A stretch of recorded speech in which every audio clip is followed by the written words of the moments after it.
பாடல் வரியில் சிந்திப்போம்.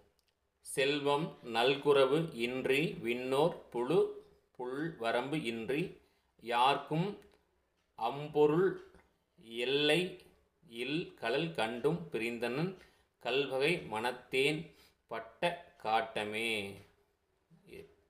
இது பாடல் வரிகள். பாடல் வரிகளை நாம் மீண்டும் ஒரு முறை மெதுவாக சிந்திப்போம்.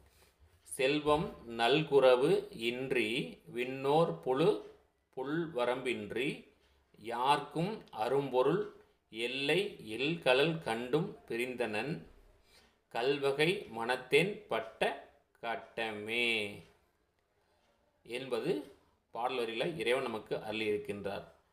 நல் குரவு என்றால் வறுமை என்று பொருள்.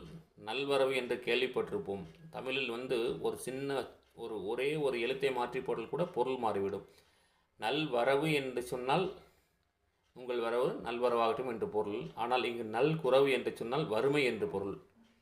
கல்வகை என்றால் ஜடம் அல்லது கல் போன்ற ஜடபுக்தி என்று பொருள். கட்டம் என்றால் துன்பமே. கட்டம் என்றால் துன்பம். தற்பொழுது பாடலுக்குரிய விளக்கத்தை சிந்திப்போமாக.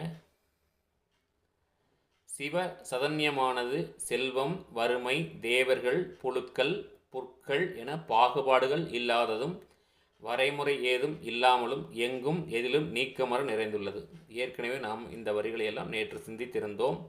அதே பொருளை தான் இங்கும் சிந்திக்கின்றோம். அத்தகைய பரம்பொருளை கண்ட பின்பு அத்தகைய உயர்நிலையிலிருந்து வலுவியவனாகி விட்டேன் என்பதை உணர்கின்றேன். இத்தகைய துன்பத்தை நான் துய்ப்பதற்கு காரணமாக மனப்பக்குவம் இல்லாதே காரணமாகிறது. எனக்கு துன்பம் வருவதற்கு என்னுடைய மனப்பக்குவம் இல்லாதே காரணமாகிறது என்று மாணிக்கவாச சுவாமிகள் நமக்கு இந்த பாடல் வரிகள் மூலமாக உணர்த்துகிறார். எனது மனமானது கல் போன்ற ஜடத்தன்மையால் எதுவும் உணராது போனேன்.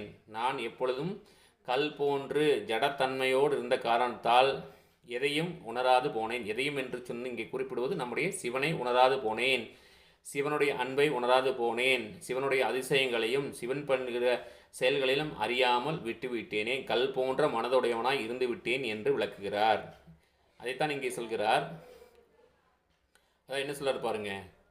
சிவ சதன்யமானது செல்வம் வறுமை தேவர்கள் புழுக்கள் புற்கள் என்ற பாகுபாடுகள் இல்லாததும் வரைமுறை ஏதும் இல்லாமலும் எங்கும் எதிலும் நீக்கமர நிறைந்துள்ளது.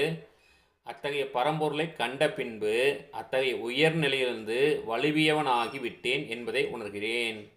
இத்தகைய துன்பத்தை நான் துய்ப்பதற்கு காரணமாக இருப்பது எனக்கு மனப்பக்குவம் இல்லாதது என்று சுவாமிகள் கூறுகிறார்.